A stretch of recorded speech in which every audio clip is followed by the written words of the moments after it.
ទឹកមុនបាយជាបងប្អូនបានឃើញខ្ញុំផុសរូបកូនពៅឈឺចូលមន្ទីរពេទ្យដោយសារតែកូនពៅគ្រុនក្តៅខ្លាំងចំពេលដែលពួកខ្ញុំនៅកន្លែងធ្វើការហើយគាត់នៅផ្ទះជាមួយនឹងបងដោយសារតែសាលាអត់រៀនគាត់ក៏អត់បានទេប្រាប់ខ្ញុំដែរពេលដែលខ្ញុំមកដល់ផ្ទះវិញគាត់ថាប្អូនគ្រុនក្តៅខ្លាំងឡើងដល់41ហើយគាត់បានឲ្យប្អូនញ៉ាំថ្នាំបញ្ចុះកម្ដៅហើយនឹងបានជូតខ្លួននឹងកសែងទឹកត្រជាក់ឲ្យគាត់ចាពេលដែលខ្ញុំមកដល់ខ្ញុំស្ទង់ម្ដងទៀតគឺឃើញកម្ដៅ38.9ហើយគាត់ថាប្អូនមានអាការៈពិបាកដកដង្ហើមវល់មុខចង់ក្អួតអីចឹងណាបងប្អូនហើយគាត់ថាស្ទង់ទៅអុកស៊ីហ្សែននៅចុងម្រាមដៃហ្នឹងឃើញត្រឹមតែ8ជាងឯងបងប្អូនចាក្រោម91ពីព្រោះដុកទ័រគាត់ធ្លាប់ប្រាប់ថាអុកស៊ីហ្សែនដែលល្អគឺចាប់ពី91ឡើងកុំឲ្យក្រោម91គឺល្អទេអញ្ចឹងក៏ចេះតែតាមដានមើលអាការៈគាត់ពេលខ្លះទៅក៏ឡើងមក90ជាងវិញអញ្ចឹងណាបងប្អូនហើយអញ្ចឹងគាត់ក៏ដកដង្ហើមធម្មតាចាម្ដងពិបាកដកដង្ហើមម្ដងស្រួលដកដង្ហើមចាដល់ពេលអញ្ចឹងយើងឲ្យគាត់ញ៉ាំថ្នាំឲ្យតាមដានមើលអាការៈគាត់សិនពេលដែលតាមដានមើលទៅឃើញគាត់ញ៉ាំថ្នាំទៅរៀងចុះកម្ដៅបន្តិចឡើងមកវិញចុះកម្ដៅឡើងមកវិញហើយអាការៈវល់មុខចង់ក្អួតនឹងនៅតែចេះតែបន្តទៀតចេះតែពិបាកដកដង្ហើមហើយខ្ញុំសួរតឹងចំហហៀស្វាអត់គាត់ថាអត់ទេពេលហ្នឹងចាគឺធម្មតាលោដល់ស្អែកព្រឹកឡើងអាការៈបែបហ្នឹងក៏នៅតែអត់បាត់ទេបងប្អូនវាអន់ឡើងមក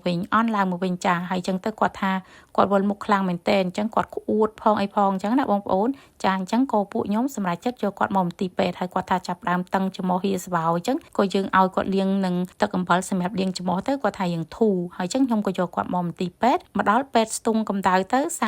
38.5គាត់ក៏បានឲ្យកូនពៅញ៉ាំថ្នាំចំនួន2គ្រាប់ដើម្បីបញ្ចុះកម្ដៅភ្លាមប៉ុន្តែអាការៈបែបហ្នឹងអត់បាត់ទេបងប្អូនចាហើយគាត់ស្ទង់មើលអុកស៊ីហ្សែនគាត់ថាអត់អីទេអុកស៊ីហ្សែនដូចជាធម្មតាទេឲ្យកូនពៅមកសម្រាប់គេងសិនចាដល់ពេល1ម៉ោងក្រោយគាត់ចាប់ផ្ដើមមកស្ទង់កម្ដៅទៀតហើយគាត់ឃើញថា38.8ឯចាគឺវាអត់ស្រកវាទៅជាឡើងវិញហើយគាត់ចាប់ផ្ដើមល្ងាខ្លាំងមែនតើអញ្ចឹងក៏ពេទ្យឲ្យយកភួយស្ដើងសម្រាប់មកទៅដល់ពីព្រោះគាត់ថាកូនពៅក្តៅខ្លួនខ្លាំងអញ្ចឹងអត់អាចឲ្យទៅដល់ភួយក្រាស់បានទេចាអញ្ចឹងគាត់ឲ្យទៅដល់ត្រឹមតែភួយស្ដើងនេះទេបងប្អូនចាអញ្ចឹងគាត់បានយកថ្នាំមួយគ្រាប់យកមកឲ្យកូនពៅបៀមដើម្បីទប់ក្អួតចាកុំឲ្យកូនពៅក្អួតទៀតហើយគាត់បានយកថ្នាំមកឲ្យកូនពៅញ៉ាំមួយមុខទៀតចាដើម្បីឲ្យកូនពៅហ្នឹងមានអាការៈធូរស្រកកម្ដៅចាដោយសារតែ1ម៉ោងមុនគាត់ប្រើថ្នាំ2គ្រាប់ហើយអត់មានប្រសិទ្ធភាពចាអញ្ចឹងគាត់ឲ្យកូនពៅញ៉ាំថ្នាំមួយមុខទៀតដែលមានសារ៉ាងពណ៌ទឹកក្រូចហ្នឹងបងប្អូនចាហើយនឹងឲ្យញ៉ាំទឹក Gatorade ដើម្បីបំពេញជាតិទឹកឲ្យកូនពៅដើម្បីកូនពៅមានកម្លាំងមកវិញចាពីព្រោះគាត់ក្អួតខ្លាំងអញ្ចឹងខ្សោះជាតិទឹកនៅក្នុងខ្លួនណាបងប្អូនក្រោយពេលដែលញ៉ាំថ្នាំហើ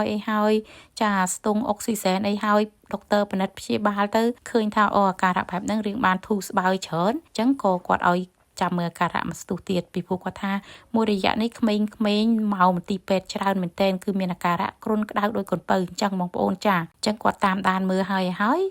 កូនពៅសម្រាប់បន្តិចទៅឃើញថាកូនពៅចាប់ផ្ដើមស្រកកម្ដៅចុះមកវិញចា